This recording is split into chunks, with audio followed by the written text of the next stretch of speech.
have to tell your wife about everything. You disclose everything. You're not there to emotionally validate yourself during this. You're there to give your partner the information that they need in order to make a decision that they're probably going to make because they love you. It's open, honest communication. Yep. And setting barriers and setting goals. They need to have a worksheet that says, hey, we'll try your way, Yep. but we're going to set some goals and barriers behind it. Yep. And we're going to say, hey, if it's not working by June 1st, we're not seeing some improvement here, then we're going to have to try my way. You need to match up with your goals. You need to have a monthly budget meeting and get on the same page. Baby step number 1 is a $1,000 emergency fund. Baby step number 2 is pay off all your debt. That means knock that out. Do the debt snowball, which is the smallest debt to the largest, and not play the interest rate game, because it's not a numbers game. Right. It's not that, oh, this one's the highest interest rate, so I'm going to pay it off first. If it was a numbers game, you wouldn't have gotten into debt at all. It's a psychological mind game. You want to pay something off and you put your mind to it, you can do it. Yep. I mean, I've been there. Yep. I mean, I remember whenever I paid off my car and the second mortgage to the house, I did that on my own. I was very dedicated to it. I hate any kind of credit card debt, especially credit card debt. Oh, yeah. Even if it's at a 0% for 6 months or something like that, you pay it off. Do not fall for these 0% credit card scams. Credit cards is the biggest evil that's known to man, and at 30% rate. Long and the short of it is, get the heck out of credit card debt, no matter what it is that you have to do.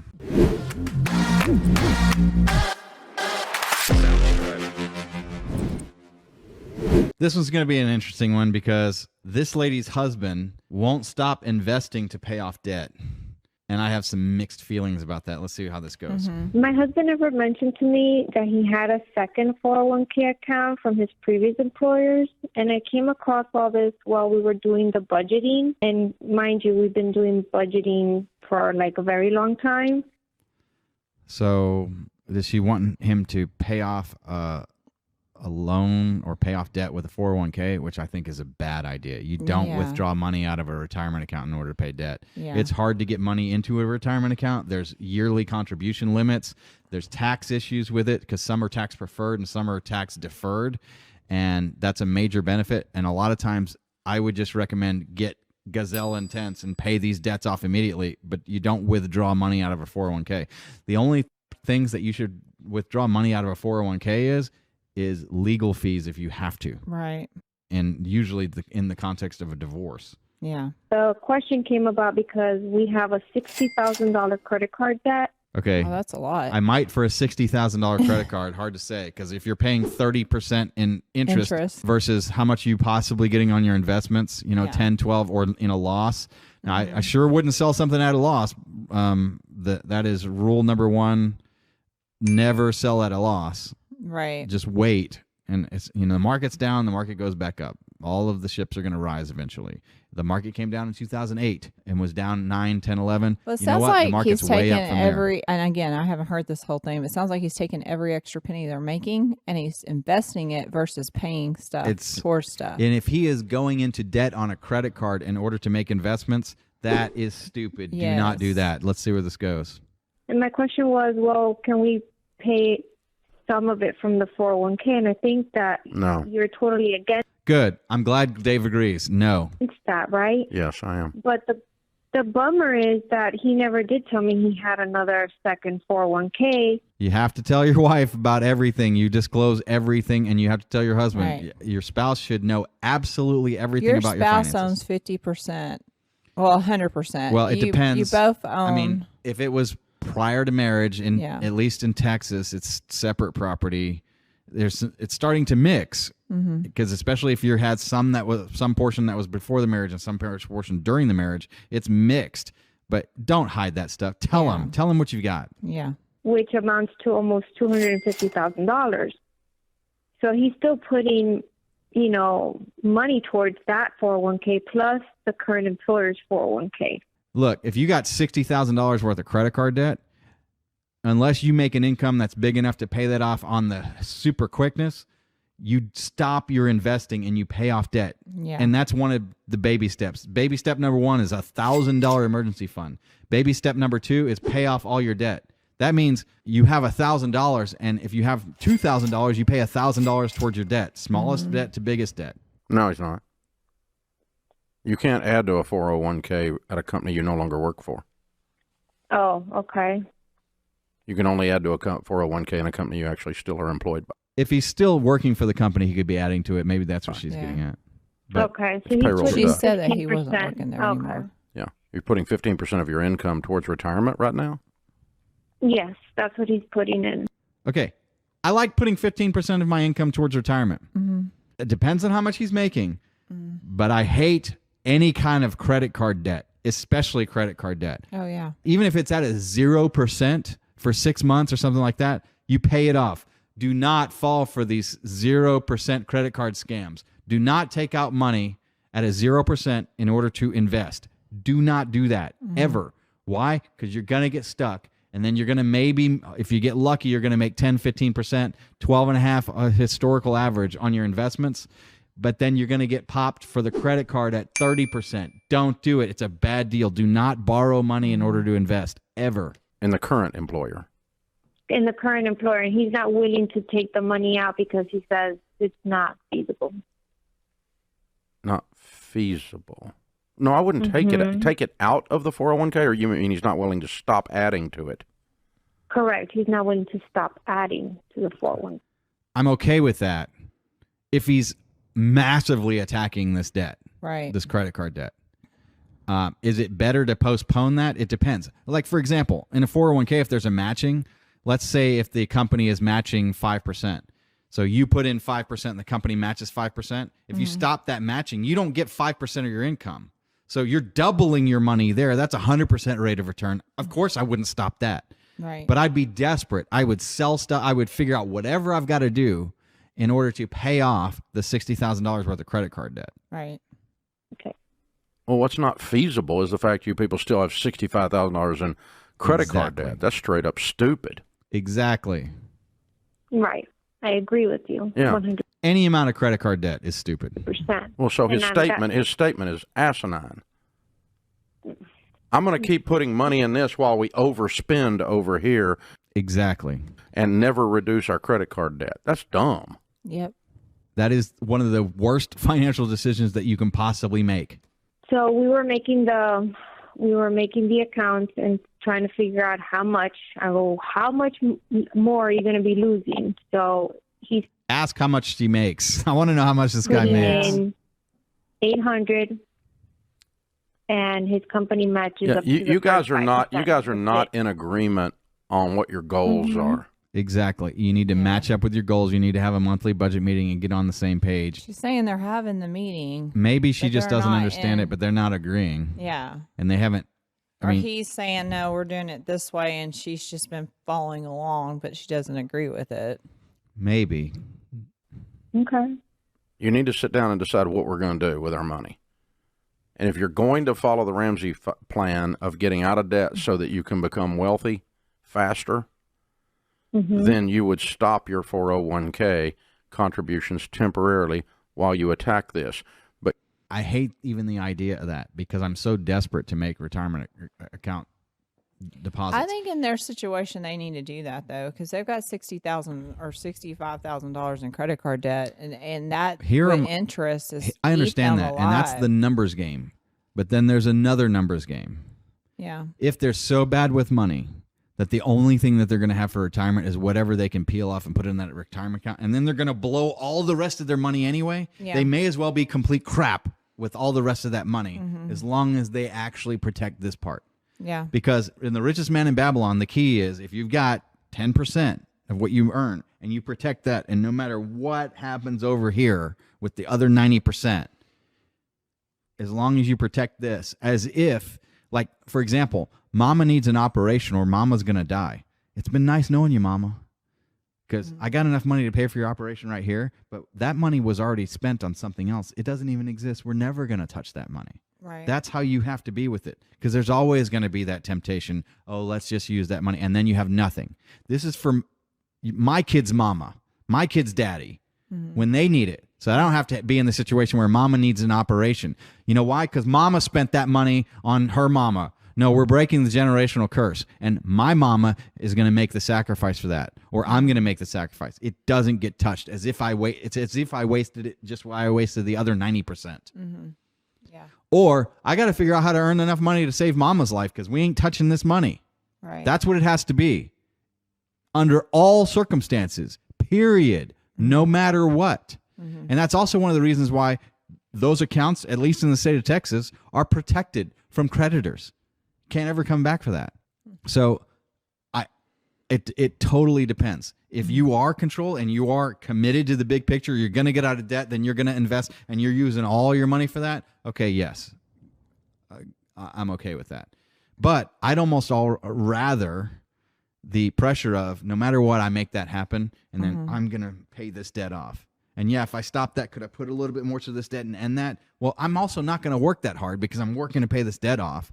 Right. And there's a little bit of difference, and I might slack. So if you look at the big picture and you factor that variable into it, that while I was working to pay that debt, I was gazelle intense, and now my intensity is not so much, and now I can't run as fast as a gazelle, and I'm going to get caught by the lion anyway. Mm-hmm.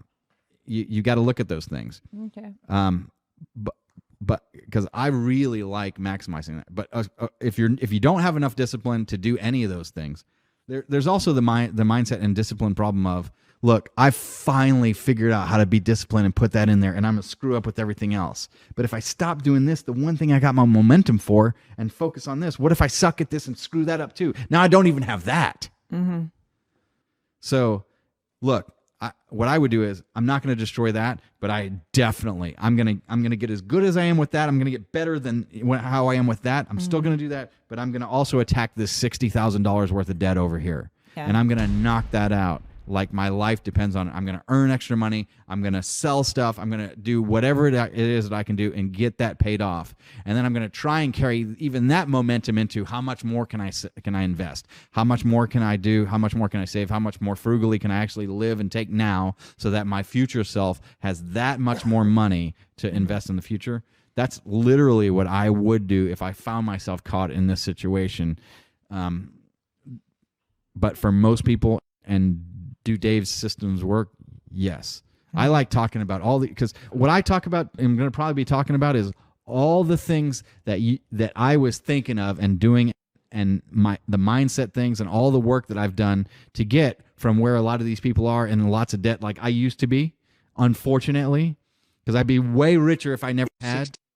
Because I ran numbers for Jonathan, who's making $70,000 a year now, and is able to invest $27,000 a year from age 25 to age 70. Mm-hmm. And he's in the hundreds of millions of dollars for doing that. Whereas where I start and where I am now and where I get to like 100 million by the time I'm 80. Right. By the time he's 70, he's much richer than I will be at 80 because he's doing it early enough. Right. And those things. So, overall, do you have this debt and is it making a hole and you're living like crap and all this? Yes, that's happening. But if I had even just invested that 10% and let that grow, that seed alone, you don't starve out that seed. That's the one thing but what Dave's looking at is in the big picture and how people are doing this, and do you pause it? And because you've been so bad with this, how do you work to that to where you can really have a decent seed here and then plant that seed? Overall, is it better? Yes, for the vast number of people. It just all depends on how much discipline you've got. Right. And if nothing else, I'm trying to teach you with this show to be that discipline. But y'all have been playing footsie with this. He sort of kind of goes over here to the side, does whatever the flip he wants to do. You go over here and try to clean up his mess on the other side. Y'all aren't working together. And that's You're working against each other. Yeah. Not going to get this money stuff straightened out as long as you do that. Yeah, and you got to get on the same page with it. Yeah. And here was the best part about Financial Peace University when Summer and I took it. We took it together. We had the conversations. The course itself led you to have a conversation about money in a certain aspect each of the 9 weeks in a row. And we made some major and very good changes that were extremely helpful.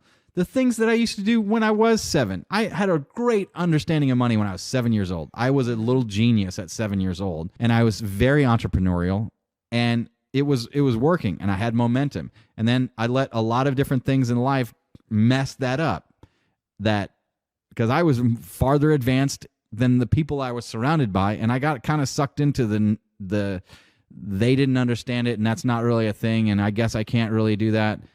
Maybe I could have now, especially with the technology and things that were there. I can only imagine what I would have been done if I was a kid now, growing up at this point in time with the resources and things now that we have now, and I would be doing more than I'm even doing now.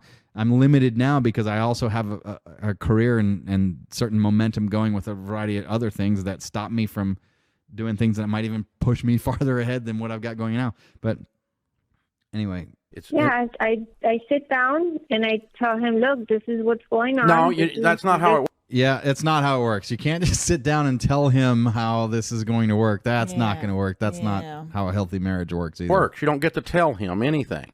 We have to decide together that we want to follow a path to become wealthy. Yes. And he's not even listening, no matter what you tell him. You're just, yeah.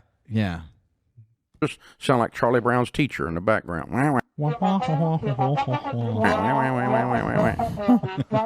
That's what it sounds like to him. I wonder how many kids don't know what that is. Because he's not even on board. Hopefully they watch the Christmas specials and stuff. I would think. They air that every year. Yeah. Well, they didn't last year. What? It's kind of disappointing. Really? Yeah. Oh. Tolerating this thing that you're doing. So the two of you need to sit down and say, together, what are we going to do? Honey, I need your help with this. I need you to come alongside me so that we can get out of debt, so we can become very wealthy. Exactly. Because what we've been doing for the past several years has gotten us to where we are, and where we are sucks. Exactly. Yep. And I'm kind of tired of this sucking stuff. And I wish you would get tired of it too, and we could work together on this. But right now, you feel like you're trying to drag him, and you're getting increasingly disgusted with him, and he probably tired of hearing you nag. Yeah, both of those. Yeah. For sure. They got to get on the same page. Communication is key. Yeah. Yep. Am I missing something? Right. No, sir. Yeah. So I think this is a marriage communication thing. The Bible says where there is no vision, the people perish. Y'all don't have a vision for where you want to go together. Exactly.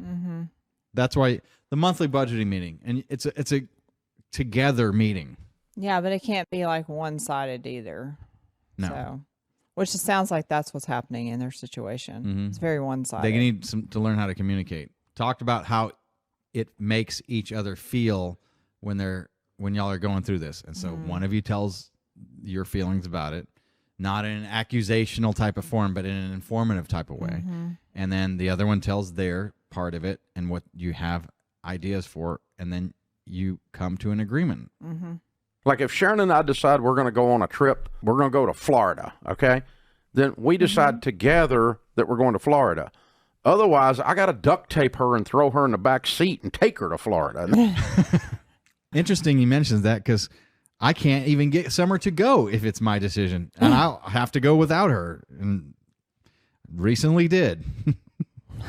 I met and I was like, hey, I really want you to come with me, and she goes, I'm not going. And it was just more court. It was a schedule thing, and it was a 3-day trip, and I wanted her to go with me, but whatever. But he's right. That's a problem. Dave is right. Problematic. It's called kidnapping. So, it just doesn't work. So we have to talk about, do we both want to go to Florida? Yeah. Then we can talk about what's the fastest way to get to Florida. Are we going to buy airline tickets, or are we going to get our little butt in the car and drive down there? Exactly. You can get all kinds of methodologies once you both agree on the goal together. Yep. That is critical. That's the key. But if I want to go to Florida, she don't want to go to Florida, I end up in Florida by myself. Yeah. Been there. And Mary, I would just mention this credit card debt. I would mention what it feels like, as Dave touched on, but I would exactly talk about how it makes you feel. Would introduce some numbers to the conversation. This is what we're paying every month in credit card debt, and this is the interest they're charging us. And appeal to his sense of money. I'm scared. Share Yep. Share your not fears. working. I'm scared. This is not working. And when I get scared, I get mad, and then I start nagging you, and I'm tired of being a nag. I don't want to do this, and I'm tired of you not listening to me, too. Yeah. If he gets and says, okay, here's my plan for doing this, and this is what I'm going to do, then, and it's scaring her, if he's got a plan, and even if it's a roundabout plan, if she's able to hold him accountable to it and say, are we meeting the plan or not? Right. And you write it down. You write it down. It's all all on about this date. It's open, honest communication. Yep. And setting barriers and setting goals. They need to have a worksheet that says, hey, we'll try your way. Yep. But we're going to set some goals and barriers behind it. Yep. And we're going to say, hey, if it's not working by June 1st, we're not seeing some improvement here, then we're going to have to try my way or whatever. Give it so many months. Yep. And then try her way. And then, I mean, I think that's a fair assessment. Yep. And they can revisit it in a few months and go, okay, well, this isn't really working. So why don't we try it my way? And let's see after 3 months how this works. Exactly. And if she starts seeing progress with her way, then he needs to compromise to that. Yep. And he needs to make sure that he's not sabotaging her way either. Right. By Neither having one this of stuff, them are. having this stuff written down. That's what, and you've seen our budget. You've seen exactly. You know. Not only do I share it with my wife, I share it with your husband's wife. But you're the administrator of the law firm. And so you have to know all this stuff. And you don't just see the law firm's budget. You see our personal budget, all of that It's stuff. kind of funny because Daniel called Summer and was like, hey, can I look at y'all's budget? And she goes, well, Jennifer has access to all that. And he goes, she does? And he goes, man, she's a really good key gatekeeper to the key or whatever. Because he was like, I had no clue she had access. Yep. But and aren't y'all running a similar? Didn't you use our spreadsheet and things? No, we didn't use your spreadsheet. He created, like, I told him, I'm like, I can make a copy and you can like make one. And he was like, and he started doing, I don't know, he did something himself. I mean, I haven't even seen it. You've seen our spreadsheet. Yeah. It's line by line. Oh yeah, Every no, line it's is a day. it's excellent. And the day that the expense hits, I can see that day. I know what our cash flow every day for the next 5 years. Yeah. Based on our current flow now, and it's this expense is on this day, so it will decrease the balance here, and then we'll have income that comes in here, and it increases the balance. Here's our cash flow. It's a full cash flow budget. Right. Over and over. And then we also have one, and it tracks our net worth. It tracks everything. So if you put your mind to something, like you want to pay something off and you put your mind to it, you can do it. Yep. I mean, I've been there. Yep. I mean, I remember whenever I paid off my car and the second mortgage to the house, I did that on my own. I was very dedicated to it. Now, I did it a way that probably most people would say, oh, I'd be wary to do this. how'd you do that? So I had been, not Dave Ramsey, it was another. Susie Orman or something? It was another investment guy. He was like, okay. He was like, if you want to pay, and my second mortgage, I owed like, I think it was like 27,000 or something. Okay. No, actually, no, I take that back. It was like 50-something thousand.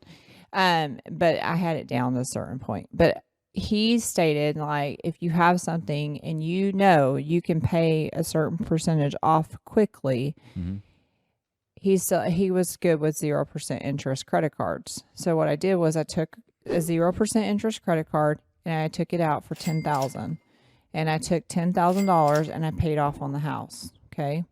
Then I paid. You got that without an interest penalty, like our 2 or 3%. It was no, it's 0% interest credit card that was 0% for 18 months. Okay. And it wasn't even like a 3% VIG on the very beginning. They sent checks, so I wrote a check and paid $10,000 off. Okay. And then I took my focus, paid that $10,000 off as fast as I could. So I did. Okay. I paid it off in like, I don't know, a couple months. Good. And then I did it again. I repeated it. And then I paid it off. And I knocked it out. Because I knew I would make so much with bonuses. I was pretty consistent. Well. And I just... So but I made sure though, I never took it... Like, I didn't go and pull 50 grand. Yeah. I made sure I did it in smaller increments. That you knew you could hit no that matter I what. knew I could hit in 18 months no matter what. I knew I could knock out, even if I didn't get a bonus, I knew I could do that in 18 months with my salary. Because if you remember... And that was his key. There was a COVID hit, and you didn't get that bonus, right? Well, this was like years prior to COVID. Right. This is like 2018. But then even, how do you know, something happens? Or no, I'm sorry. That was 2013. So that was like way... How much was the interest rate on the second mortgage? It was over 10%. Oh, 10%. And for saving if you did it in 2 or 3 months, I knocked you it. maybe only saved $200 by doing it that way. Well, and I knocked it out from paying it for 30 years. I know that. No, Yeah. I'm not saying that you didn't. And I'm glad that you did it. But here's the another 0% benefit of this. thing with the credit cards and that risk wasn't worth the $200 that you saved from it. Because if something had happened and you got stuck, then that 10% goes to 30% and devastates you. Here's the benefit of it all. My mother was on that second mortgage of my house at that time, because when I bought the house, I bought it with my mom. So the first mortgage, me and Daniel refinanced and put it under both our names. But the second mortgage was still under me and my mom. I needed my mom off that mortgage. Got you. And now thinking I back might have taken that risk. Now thinking back to that, with my mom's situation now, had she been on that mortgage, oh yeah, that would have screwed me. Yeah. With her needing Medicaid and everything for So for that reason, I might have done it. But for the difference in I'm going to pay a 0% credit card to eliminate my 10% interest over here and move that just to save. If I'm paying this off in 2 months, two months worth of 10% interest at 10% interest on 10,000. It took me a year to pay it off. Well, what I'm getting at is the arbitrage in the interest rates, which a lot of people are going to think, oh, it's a good idea, arbitrage the interest rates. And a lot of people try that. So I'm going to run that analysis under the circumstance. So $10,000 you save 2 months worth of interest on that $10,000 that you paid. And so a year worth of interest at 10% on $10,000 is $1,000. So 1,000 divided by 6, because over the year there's 12 months. You could divide it by 12, but it's 2, so it's divided by 6. 1,000 divided by 6 is $180.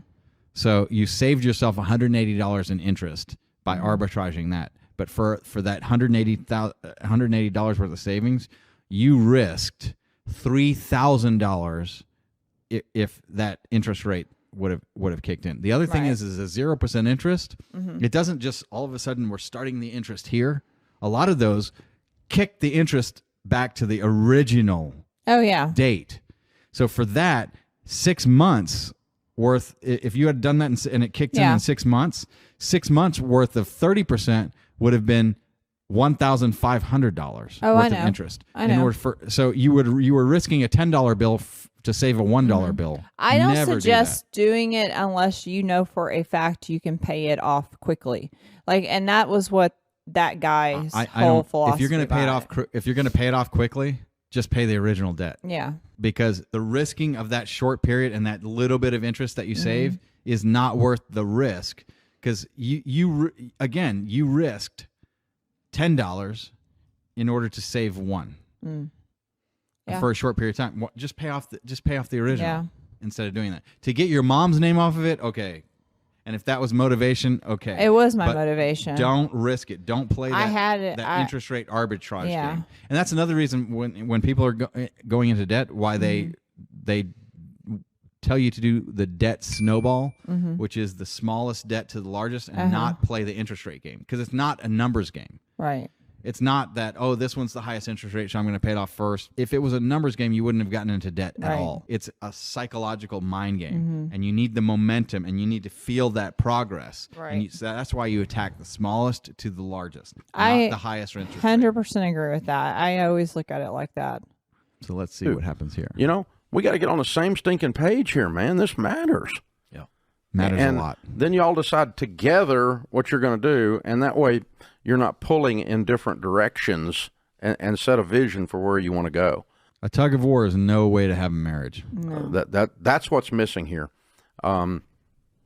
Is you're trying to do all these Ramsey tactical things that we teach, and both of you are not doing it. Yeah, I was going to. The problem is that even when you're both trying to be 100% Ramsey and do their tactics, there's still going to be things that you're going to maybe want to focus right here and pick this thing. And then they're going to want to maybe focus in and pick this thing. And if you're not communicating and working hand in hand in unison with this, it's not going to work. You're going to have difficulties with it. You've got to get on the same page with each other. Right. And the other thing is write it down. And here's the thing. If you guys are having a really hard time discussing and coming to an agreement about it, then say, all right, here's the strategy I want to use. And here's the strategy you want to use. And go rank your, from 0 to 10, your comfort level about that method. Mm-hmm. And then also rank your motivation level about that method. So if you're ranking your comfort, and good, I'm comfortable with this, and then am I motivated with this? Yes. And then look at the two scores. Go, look, I'm a 0 comfort and a 0 motivation with this way, and you're a 10 comfort and a 10 motivation with this way. Mm-hmm. But then with mine, you're a 7 comfort and a 5 motivation.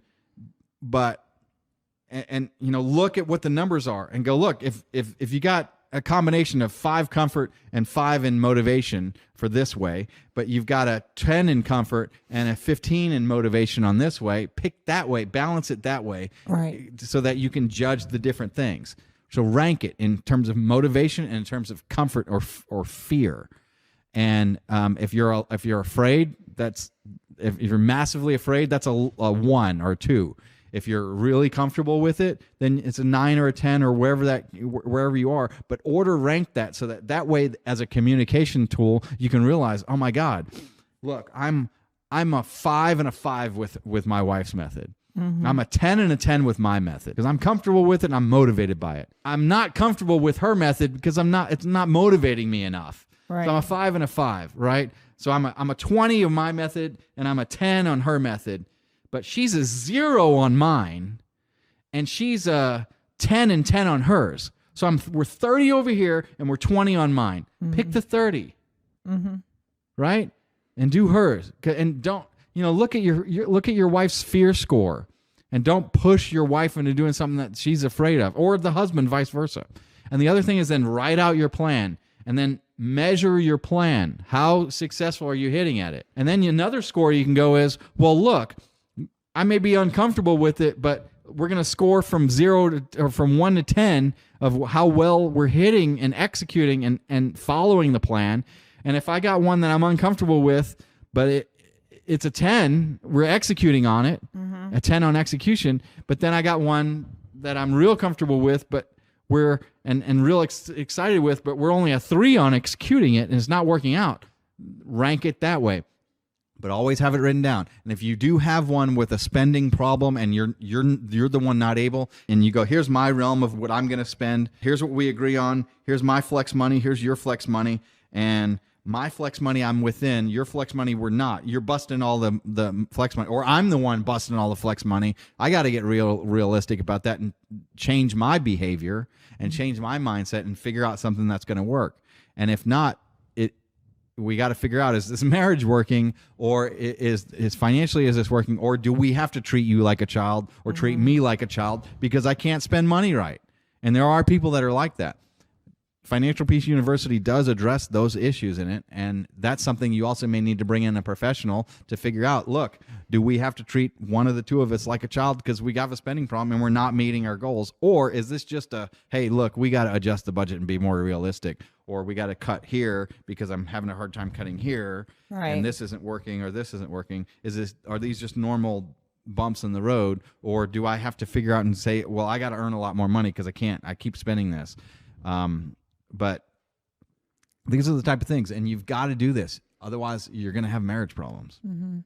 Ask you, as we listen to this story, he's looking at it, we presume, he's going, well, I don't want to give up that retirement money to try to pay off debt. And I think it needs to be a complete switch of, it's not just about that, my friend. It's about what happens if you pay off that debt. You get on the other side of that, and all those credit card payments now turn into the baby step plan. It's like he's so focused on stopping. He doesn't want to stop investing in his 401k that he's missing everything else. Well, I mean, yeah. Look, if he's got the motivation and more importantly, the momentum with that, and that's working, fine. I can grant him that. Do that. Fine. Because God, that's so difficult for a lot of people to do. He made a really good point here, though. He's saying that, oh, yeah, he's doing so much with retirement, but he's probably missing all the baby steps. They probably don't have anything that's like a nest egg. Maybe, maybe not. Emergency fund. Because they also didn't ask her. Maybe she has. Well, no, he has $220,000 in the investment account, and he's got $60,000 worth of debt. Yeah. And look, but here's the thing. A lot of times people, they get out of debt and they forget and then don't get that momentum back in the investing, and you lose out on the investing, and now you've actually lost the real long term. It's more important that you invest with whatever that's, and they're doing 15%, which is good. And so with that 15%, as long as you have that, eventually you'll get there, even if you're crap with all your other money. And I think he's going, look, I got this going good. I'm not going to stop the momentum on what I've got going good in order to improve what I'm doing bad with over here. Right. Because I'm still going to do bad with it over here. That's the problem that I worry about with this. Whereas I'd rather him go ahead and keep that going good and just now attack and figure this out. Because and keep that momentum, because so much stuff in life is about momentum, and this is also behavior and mindset. I would like to see him focus on that and don't stop the gears and wheels that are going here. Right. Because could the Enterprise stop the shields, turn the power off of the shields and get more to the warp drive and go faster, and then we'll be safer as soon as we're faster? Yeah, but I might be shot out of the air because I don't have my shields up. Right. He's got safety and security in this over here. And even if it means he takes a little bit longer to get out of that debt, because him getting into the momentum of paying that debt off, well, all of a sudden when that debt's paid off, now you've got some money and you don't know what to do with it. And if he knows, hey, I've been waiting for this long to increase what I want to do over here, or maybe it's, hey, I've been waiting to put my money back into my 401k. I mean, they can both paths will kind of lead to the same place. And is it better? Is it an interest rate game? Yeah, because if you're paying interest over here versus you're paying 30% over here versus you're making 10% over here, yeah, it makes sense to stop that. And it makes sense to get yourself out of debt over here. But it just worries me. And if he's that resistant, I would probably be trying to have the conversation of, all right, fine, have both. But if you're going to do that, then we're going to be that much more committed, and we're going to get this out of debt, even if we have to sell a car, even if we have to do something else and take it out of there. That's what I would rather see. Might be more of what I would do. Because there's only a certain amount of money that you can put into a retirement account in a certain year. And long term, it's a great, better investment. And you've got tax deferment or tax advantages. And so it can be really costly to do that. As costly as credit cards. I mean, credit cards is the biggest evil that's known to man, and at 30% rate, it's bad. But so long and the short of it is, get the heck out of credit card debt, no matter what it is that you have to do. I mean, you're sitting with credit card debt making paying 18% on it. You can't think that's a good 20-year plan. Exactly. Those credit cards are hitting people for 29.99, the maximum legal limit. Exactly. No, it used to be 18% was the legal limit. Yeah, now it's 30. It all depends on your credit score. One logically can go, oh, that's a wonderful plan. Let's just keep doing that. It's more like, I hate that it's over there, but I just don't hate it enough to do anything about it yet. Right. You got to hate it. You got to get sick and tired of being sick and tired and bust it in the mouth. And that's when that's when things start moving, man. Nothing moves unless it's shoved. Yep. That's and true. so you get sick and tired of being, you have that. You have to be absolutely sick and tired of that. I've had it moment. And then you're willing to do whatever it takes to get there. That's when you start moving stuff. The thing is, she needs to sit him down and have a serious conversation and talk about it and be very, very calm and understanding, because it's not about blame. It's not about expressing frustration. You're not there to emotionally validate yourself during this. You're there to give your partner the information that they need in order to make a decision that they're probably going to make because they love you. Right. But if it's the frustration in this, then that just frustrates each other back and forth. Communication is very, very important. And if you go in like you're there to blame them, or you're there to validate your need to be right, validate your need to be special, validate your need to be appreciated, it has nothing to do with that. Don't go into this to get any kind of validation for yourself or confidence out of yourself. You be a normal, confident person and understand it and have the mindset of, I'm there to help you understand something that I have a personal perspective and understanding of that is going to be helpful for us, that we both understand each other about this. So I'm going to explain mine. You're going to explain yours. You're welcome to go first with it, or I can go first with it so that you can see the tone that I've decided will be a good way for us to have this conversation and thought about and worked on. You may not have been prepared as well and thought about how to have this conversation in the healthiest way that I have. So if I can, in this part, lead this part of us and say, we're going to have this in a normal, relaxed, understanding conversation. We're going to look at what the numbers are and go, how do you feel about this? And it's not going to be venting my emotions type of thing about it. It's going to be an explaining in a calm and safe way. Don't assume that I'm fighting against you. Don't assume that the decision has been made. It's not. This is a discussion. We're here to communicate. I'm here to help you understand this. And then no decision even has to be made. I'd love for a decision to be made because I'm an impatient person, as we all are. We like to move past it and get stuff done. But we don't even necessarily have to. It's something that we can sit and explain to each other and think about, and then even schedule a time to come back before any decisions or actions are taken. Right. Good communication skills, very important. We hope you learned something. If you did, like, subscribe. Tell us in the comments what you liked. Tell us in the comments what you didn't. And we will see you in the next video. This is the Lawyer Dana Show.